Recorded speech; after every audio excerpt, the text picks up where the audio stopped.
Hello dear students, I am Mohammad Afaq and welcome to my channel Afaq की academy. सबसे पहले तो वीडियो को लास्ट तक देखना, लाइक भी करना, शेयर भी करना। अगर कोई डाउट या सुझाव हो तो वीडियोस पे कमेंट भी करना और चैनल को अभी के भी रेड कलर के बटन पर प्रेस करके सब्सक्राइब कीजिए। तो नोटिफिकेशन बेल पर भी प्रेस कीजिए जिससे कि आगे आने वाले मेरे वीडियोज़ के नोटिफिकेशंस आपको मिलते रहें। सब्सक्रिप्शन बिल्कुल फ्री है, एक भी पैसा नहीं लगता है। जितना कंटेंट मैं यूट्यूब पर पढ़ाता हूँ सारा का सारा फ्री है। तो जिन लोग को इन वीडियोस लेक्चर्स की नीड हो उन्हें शेयर कर दीजिए। और जैसा कि आप थंबनेल में देख करके आए हैं पढ़ने के लिए, यहाँ पर class BSc BTech engineering mathematics के पेपर न्यूमेरिकल रिलेशनशिप में कि मैंने यूनिट पढ़ा रहा हूँ इंटरपोलेशन विद इक्वल इंटरवल्स, जिसमें कि मैंने सेंट्रल जो वैल्यू निकालने के लिए 4 फॉर्मूलेस पढ़े थे: Gauss forward, Gauss backward, Stirling and then Bessel's. तो बेसल्स फार्मूला पे मैंने पीछे कुछ वीडियोस डाल रखे हैं और स्टर्लिंग में हमने कुछ क्वेश्चंस किए थे, 1-2 फार्मूला सीखा था। और मैंने स्टर्लिंग फार्मूला जो है उस पर बेसल पे मैंने 3 क्वेश्चन कराए, स्टर्लिंग पे थोड़े कम करवाए थे। तो अभी मैं एक क्वेश्चन और स्टर्लिंग पे करवाने वाला हूँ और गॉस फॉरवर्ड और बैकवर्ड पे फिर से मैं क्वेश्चन 1-2 और करवाऊँगा, जिससे कि वो जो फार्मूलाज हैं 4, एवरेट जो है वो कम इम्पॉर्टेंट फार्मूला है, आगे पढ़ाएंगे एवरेट भी। तो जो 4 मेन है वो बहुत ज़्यादा इम्पॉर्टेंट है और अब उन पे बेस हम कुछ और क्वेश्चंस करने वाले हैं 2-3 वीडियोज़ में आगे। तो स्टार्ट करते हैं। मैंने अब क्वेश्चन ले रखा है। क्वेश्चन में बोला है कि use Stirling formula to evaluate √21.4 given that √19 equal to 4.359, √20 equal to 4.472, √21 equal to 4.583, √22 equal to 4.690, √23 equal to 4.796। देखो वैल्यूज़ जो हैं क्या हल्के हल्के बढ़ रही हैं, मतलब कि जो जंप है वैल्यूज़ में वो कोई सडन जंप नहीं है, जिस एक पर्टिकुलर डिफरेंस की रेट से बढ़ रही है। डिफरेंस जो है वो ज़्यादा नहीं है। तो इंटरपोलेशन जब करते हैं इसमें अजम्पशन ये ली जाती है। जब मैंने पहला वीडियो बनाया था ओवरव्यू तो ही मैंने बता दिया था। अब इस क्वेश्चन में जो कि पॉइंट्स में वैल्यूज़ हैं तो कैलकुलेशन करना डिफ़िकल्ट होगा। तो हम क्या करें कि 3 पॉइंट के बाद 3 डिजिट्स को हटा करके 10 पे हटाने के लिए 10 पे और 3 से मल्टीप्लाई कर दें सभी में। तो 10 पे और 3 से जब मल्टीप्लाई कर देते हैं तो ये बन जाता है 4359, 4472, 4583, 4690, 4796।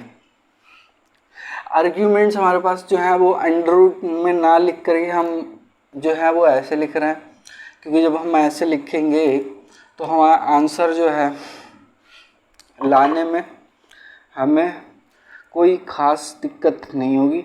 और लास्ट में जाके जब हमारा आंसर आ जाएगा, क्या आ जाएगा, f अंडर रूट f21.4 की मल्टीप्लाई कर देंगे। जब हम 10 पे power 3 into f under root 21.4 की वैल्यू आएगी, देन हम 10 पे पावर 3 से जो है वो डिवाइड कर देंगे। देन हमारा आंसर जो है वो छोटी वैल्यूज़ में कन्वर्ट हो जाएगा 4 पॉइंट, क्योंकि अंडर रूट 21 और अंडर रूट 22 के बीच में होगा। अंडर रूट 21.4 21 से 0.4 ज़्यादा है और 22 से 0.6 कम है, तो क्लोज इसके पास है, तो बेसिस से मानेंगे 0.6 जो है वो जो वैल्यू आएगा आंसर 4.583 से बड़ा होगा, 4.690 से छोटा होगा। ये कॉमन सेंस ही बात है कि जब हम बेस मानेंगे 21 को। तो स्टार्ट करते हैं हम। कैलकुलेशंस मैंने कर रखी हैं पहले से। अब जो सिंबल्स है मैंने fx ले रखा है, बाई, यहाँ पे बाई भी बोल सकते हैं। 10 क्यूब सब में लगा हुआ है, सबकी मल्टीप्लिकेशन में 10 क्यूब इसलिए लग रहा है क्योंकि हमने यहाँ से स्टार्ट ही 10 क्यूब से मल्टीप्लाई करके लिए। अगर हम नहीं लेंगे तो हमारे डेसिमल में कैलकुलेशंस बहुत कॉम्प्लेक्स हो जाएंगी और बहुत डिफ़िकल्ट भी हो जाएंगी। अगर सिंपल कैलकुलेशंस रहेंगी तो हमें कैलकुलेट करना आसान होगा, क्योंकि बड़ी बड़ी वैल्यूज़ हैं तो हम कैलकुलेटर का यूज़ करके निकालें सीधे तो ज़्यादा आसान रहेगा। अगर हम बजाय कि मतलब सीधे हाथों से कैलकुलेशंस करें तो मैंने सबसे पहले टेबल बनानी है, फिर फार्मूला लगाना है, फार्मूले में वैल्यूज़ पुट करनी है, यू निकालना होता है, यू निकाल लिया, वैल्यूज़ टेबल से निकालनी, वैल्यूज़ पुट करके सिंप्लीफाई करके आंसर आ जाता है। तो हम क्यों कर रहे हैं दोबारा से नेक्स्ट क्वेश्चन, क्योंकि हमें जो है फार्मूला दिमाग में हमारे अच्छे से बैठ जाए, रिवीजन भी हो जाए, और कम से कम 5 क्वेश्चन तो एक मतलब टॉपिक पे करने चाहिए, जिससे कि हमें फार्मूला जो है वो काफ़ी लंबे समय तक याद रहे। तो स्टार्ट करते हैं। देखो एक्स नॉट माना इसे बेस 21 को, क्यों 21.4 इधर कर देते हैं। एक्स जो है वो है 21.4, एक्स नॉट हमने इसलिए माना 21 को, तो बेस ये हो गया यहाँ बाई, इसके करस्पॉन्डिंग 10⁻³ बाई नॉट, ये बाई नॉट होता है, जो ओरिजिन के करस्पॉन्डिंग होता है, जहाँ से स्टार्ट करते हैं बेस से मानते हैं। और उससे पहले बाई -1 टू भी 10⁻³ से मल्टीप्लाई कर रखी, तो सभी में 10⁻³ बाई -2, इधर 10⁻³ हो जाएगा ये बाई 1, और ये 10⁻³ बाई 2। हम पहले निकाल लेते हैं यू क्या होता है, फॉर्मूला होता है x minus x not upon h, difference कितने का है, b 19 20 21 22 1 का डिफरेंस है, h की वैल्यू 1 है, x की वैल्यू 21.4 माइनस बेस माना है 21 को, तो 0.4, u जो है 0.4 है, u की वैल्यू देख करके हम पता लगा सकते हैं, जो कंडीशंस बताई थी कि 0.4 जो है वो 0.4 जब आता है तो हम स्टर्लिंग फार्मूला लगा सकते हैं। मैंने कंडीशन बताई थी यू की, जो कि यू सेटिस्फाई करता है। अब नेक्स्ट काम क्या है, टेबल में डिफरेंसेस निकालना। तो जो डिफरेंस आएगा पहला 10⁻³ डेल में लिखें या बाई में लिखें, कुछ भी कर लें, बाई -2 लिखें, बाई में लिखेंगे तो अच्छा लगेगा, क्योंकि हम पहले बाई में लिखते चले आए।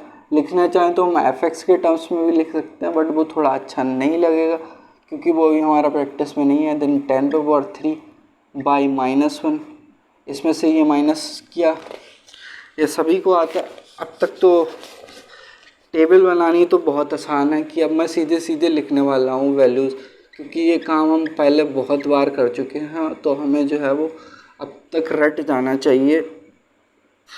107 10⁻³ बाई 1 जो है वो माइनस करके इसमें से मिला है 106। अगर देखें डिफरेंस 6 107 111 113, इधर 1 का गैप हुआ है, ओनली 1 का गैप हुआ है, और इधर 4 का गैप है, इधर 2 का गैप है। तो सडन जंप नहीं है, स्लोली ऊपर बढ़ रही हैं वैल्यूज़ जो डिफरेंस है।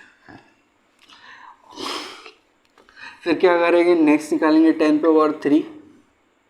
अब कहाँ हम इस लाइन की सीध में आ जाते हैं। 10⁻³ by del square by -2 equal to 111 में से 113 चले गए, माइनस के 2 बच्चे। फिर यहाँ पे 10⁻³ डेल पे पावर 2 बाई -1, 107 में से 111 चले गए बच्चे, माइनस के 4। फिर 10⁻³ del square by not equal to 106 में से 107 के माइनस का 1। अब ये कैलकुलेशंस करना आसान है। फिर नेक्स्ट निकालते हैं 10⁻³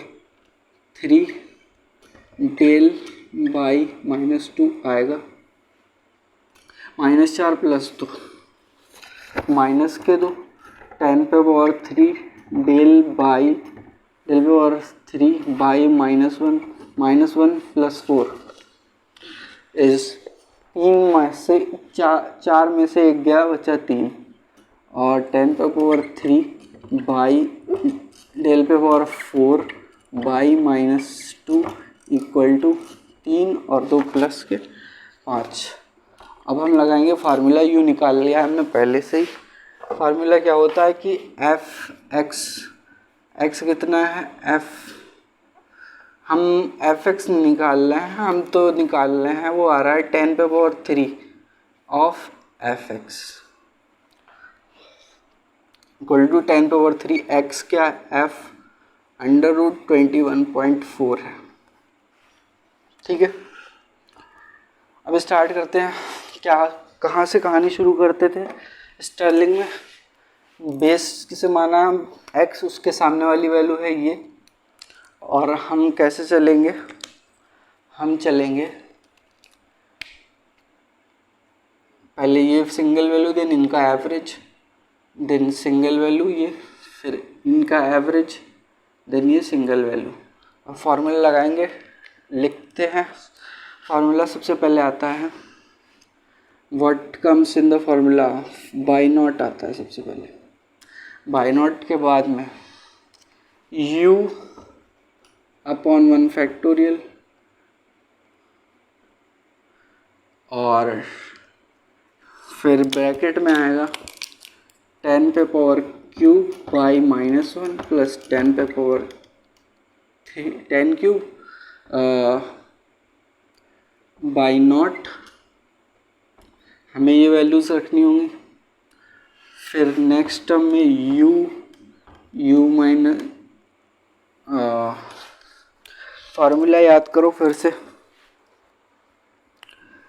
यहाँ पे हो जाता है u -1 नहीं आता, u स्क्वायर आता है अपॉन में 2 फैक्टोरियल और सिंगल वैल्यू मिलेगी इस बार 10 पे power 3 into del square by -1 plus next जो है वो है u स्क्वायर -1 अपॉन 3 फैक्टोरियल। तीन टर्म्स हैं, u -1 u प्लस 1 थी, u स्क्वायर -1 स्क्वायर होता है। और इस बार क्या मिलेगा? एवरेज मिलेगा इन वैल्यूज़ का 10 पे पावर 3 बाई -2, ध्यान से देख लो, प्लस 10 पे पावर 3 डेल बाई माइनस, यहाँ पे डेल मैं पावर लगाना भूल गया, यहाँ पे 3 पावर आएगी, यहाँ पे मैं डेल लगाया क्या मैंने? डेल नहीं लगाया ना, डेल छूट गया। इधर भी डेल लगाते हैं, डेल लगाते हैं, इधर डेल। और डिवीज़न में लिखते हैं 2 जो, क्योंकि एवरेज होती हैं वैल्यूज़। और इसमें भी डिवीज़न में लिखेंगे 2 10 पावर 3 डेल क्यूब, यहाँ पे क्यूब नहीं लगाया है, बाई -1 डिवाइडेड बाई 2। अब फोर्थ टर्म जो कि नेक्स्ट आ रही है 10 पे पावर, सॉरी अब u था u स्क्वायर, फिर u स्क्वायर -1, फिर u स्क्वायर आ जाता है, u स्क्वायर -1। आगे के टर्म्स यूज़ नहीं करने हैं, तो बस यहीं तक। फार्मूला सभी को याद होगा, पहले हमने कई सारे क्वेश्चंस किए थे, कुछ क्वेश्चंस किए थे हम, इसलिए फार्मूला याद हो जाए और क्वेश्चंस कर रहे हैं। और डेल पे 10 पे पावर 3 डेल पे पावर 4 बाई -2। अब क्या करेंगे? वैल्यूज़ रखेंगे u की और इन सारे बाइस की और सिंप्लीफिकेशन करेंगे। अब कैलकुलेशन करने में बहुत सावधानी बरतनी है, दिमाग कहीं भागना नहीं चाहिए, सारा फोकस 100% कैलकुलेशन पे होना चाहिए। दुनिया भर की बातें भूल जाओ और कैलकुलेशंस पे फोकस करो। सबसे पहले 4 5 8 3 प्लस u है हमारा 0.4 डिवाइड बाई 1 फैक्टोरियल, फिर इसकी वैल्यू है 111 प्लस 107 बट्टे 2। इनका एवरेज 109 आ जाएगा, क्योंकि दिख रहा है 109 दो 109 से ये 2 कम है, 109 से 2 ये 2 ज़्यादा है, तो इसका एवरेज 109 आ जाएगा। 109 की हम 0.4 से मल्टीप्लाई कर देंगे, कैलकुलेटर से करके अभी मैं बताऊंगा, मैंने कर रखी है। और सीधे मैं वैल्यूज़ लिखता जाऊंगा और सिंप्लीफिकेशन कैलकुलेटर से कैलकुलेट मैंने कर रखी है और मैं वैल्यूज़ लिखते जाऊंगा। आगे बस सिंप्लीफिकेशन का काम है, फार्मूला बस ध्यान रखना है कैसे क्या कहाँ पे आया था, u आया था, u स्क्वायर -1 कहाँ आया, u स्क्वायर कब आया। अगर आगे की टर्म जो है वो 4 से ज़्यादा है ही नहीं वैल्यूज़, तो 4 तक ही लेना। अब वैल्यूज़ पुट करना है, आगे देखते हैं। u स्क्वायर 0.4 पे होल स्क्वायर अपॉन 2 फैक्टोरियल 2, फिर ये वाली सिंगल वैल्यू इज़ -4 प्लस 0.4 पे whole square -1 divided by 3 into 2 लिख सकते हैं सर। एवरेज किसका किसका लिया है, -2 + 3/2 का, इधर मैंने एवरेज लिखा है, हाँ ठीक है एवरेज लिखा। फिर नेक्स्ट 0.4 पे होल स्क्वायर इंटू 0.4 पे होल स्क्वायर -1 अपॉन 4 फैक्टोरियल लिख सकते हैं, 4 गुणा 3 गुणा 2, और जो वैल्यू है फाइनल वो है 5। इसे और सिंप्लीफाई करते हैं तो 4583, इधर 109 की 0.4 से मल्टीप्लाई होने पे हमें जो वैल्यू मिलती है वो वैल्यू होती है, ऐसे लिख दूं मैं,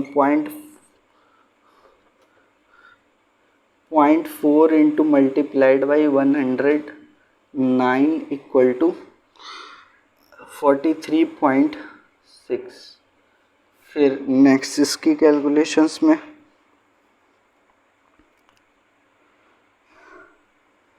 ये कैलकुलेशन करना आसान है, यहाँ पे 2 दूनी 4 माइनस का है, 4 चौक 16, 0.16 हो जाएगा, और मल्टीप्लाई हो गई उसे 16 दूनी 32 माइनस बाहर कर लेते हैं 0.32। इसे हम बाई मेंटली कर सकते हैं कोई कैलकुलेशन। इसे करने के लिए थोड़ी और स्टेप बढ़ानी पड़ेगी, तो चूँकि यहाँ से माइनस आएगा साइन तो बाहर माइनस रख लेते हैं, और एक कैलकुलेशन लिख लेते हैं, जैसे कि ठीक क्या नाम है ना, 1 2 3 4 1 2 3 4 और समथिंग इज मिसिंग, नथिंग, ये 1/2 और 2 इंटू 2, तो यहाँ से तो मिल जाएगा ऊपर 1, और 2 और 2 मिल करके इसे कैंसिल कर दें, 4 से कैंसिल किया 0.1, और माइनस का ये हो गया 0.1, और इसकी वैल्यू जो है नेगेटिव आ रही है इसलिए माइनस बाहर रख लिया है, तो इसकी जो वैल्यू आ रही है 0.84, और डिवाइड हो रहा है ये 3 से। अभी हमने पूरी कैलकुलेशंस नहीं की हैं, थोड़ी स्टेप बढ़ा लिए हैं जिससे कि आसानी हो। एक बार में अगर हम सारी कैलकुलेशंस लिखेंगे, हालांकि हम रफ वर्क में साइड में करके इसकी निकाल लें वैल्यू, फिर डिवाइड भी कर सकते हैं एक ही लाइन में, बट अगर हम और ज़्यादा बढ़िया रिप्रेजेंटेशन देना चाहें एग्ज़ाम या टेस्ट में, देन जो है हम थोड़ी स्टेप्स बढ़ा लें, और मार्क्स हो सकता है प्रोफेसर अगर शॉर्टकट में हालांकि काटना तो नहीं चाहिए अगर रफ वर्क में करते हैं, अगर हम बिना रफ वर्क किए सीधे सीधे लिखते हैं तो थोड़ा सा लगता है कि क्वेश्चन जो है वो शॉर्ट कुछ ज़्यादा ही कर दिया है, रिप्रेजेंटेशन अच्छी नहीं है। फिलहाल अगर मैं एग्जामिनर होता और अगर कैलकुलेशंस ठीक आती तो मैं तो पूरे नंबर देता। 0.4 पे होल स्क्वायर और ये टर्म बन गई है, इसे थोड़ा और सिंप्लीफाई करना है, तो 0.4 चूँकि ये टर्म नेगेटिव आएगी, कैसे किया है मैंने, ठीक है, इससे मैंने यहाँ से माइनस तो बाहर आ जाएगा, 0.4 का होल स्क्वायर 0.16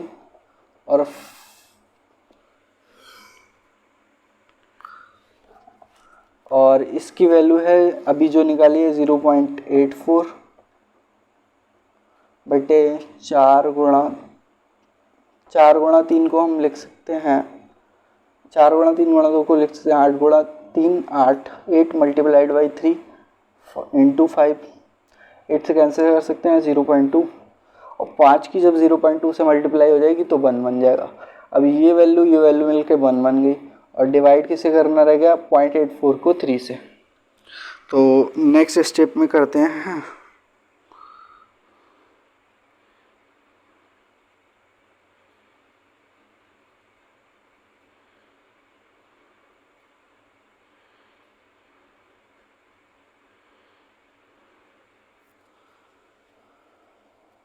ठीक है, ये हट गया, ये भी हट गया।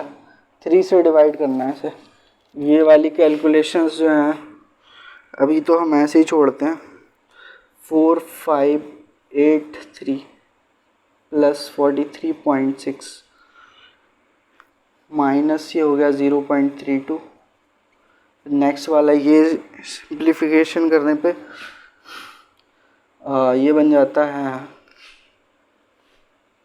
0.028 और इससे 3 से डिवाइड करना है इस वैल्यू को। तो -3 इंटू सॉरी यहाँ से कैंसिल करते हैं।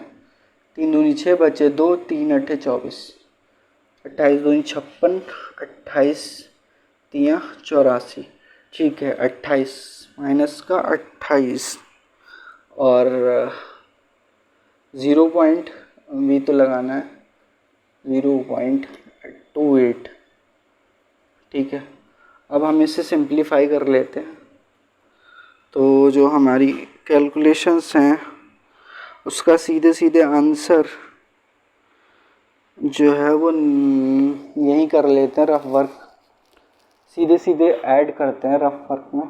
ऐसे करके यहाँ पे यू तो निकाल लिया, ये रफ वर्क नहीं है, यहाँ पे लिख लिया है मैंने RW। जब एग्ज़ाम में रिप्रेजेंटेशन है तो ऐसे लिख लें 4583 और प्लस 43.6।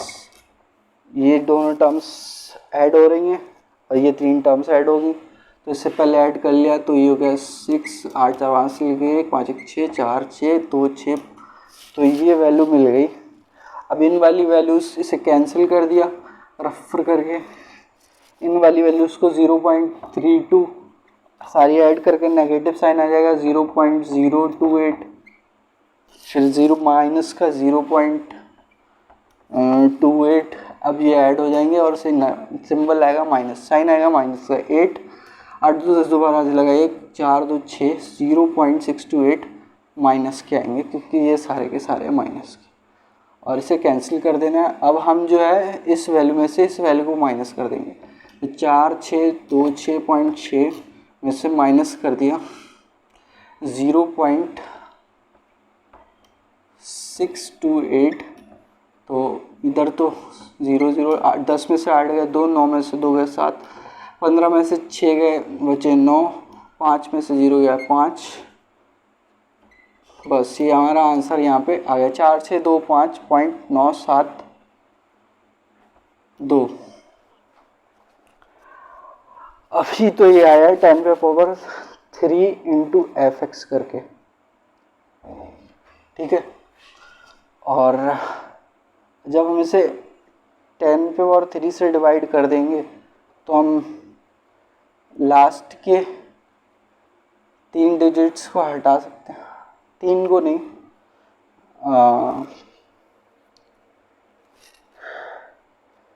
जब हम इसे डिवाइड कर रहे हैं इससे 10⁻³ fx, इधर देखिए तो fx जो है वो मिल रहा है हमें, जो कि है f√21.4 इक्वल आ रहा है 4625.972 डिवाइडेड बाई 10⁻³। जब 10⁻³ आएगा तो ये जो पॉइंट है इसे हटा दे के पॉइंट को यहाँ 3 डिजिट लेफ्ट में खिसक जाएगा, और ये 59 को हम अप्रॉक्सीमेट करके 6 लिख सकते हैं। तो वैल्यू कितनी हो जाएगी 4.626, और ये हो जाएगा हमारा आंसर, जो कि वैल्यू आई है बिटवीन 4.583 से बड़ी है और 4.690 से छोटी है। तो ये हमारा फाइनल आंसर आ गया। तो वीडियो हो चुका काफ़ी लंबा, वीडियो करते हैं एंड। और स्टर्लिंग फार्मूला आप तक हमने बहुत सारे क्वेश्चन कर लिए, याद हो जाना चाहिए, और मेन पॉइंट वही है स्टर्लिंग और बेसिल फार्मूले में ये थोड़े से डिफ़िकल्ट हैं याद करने में।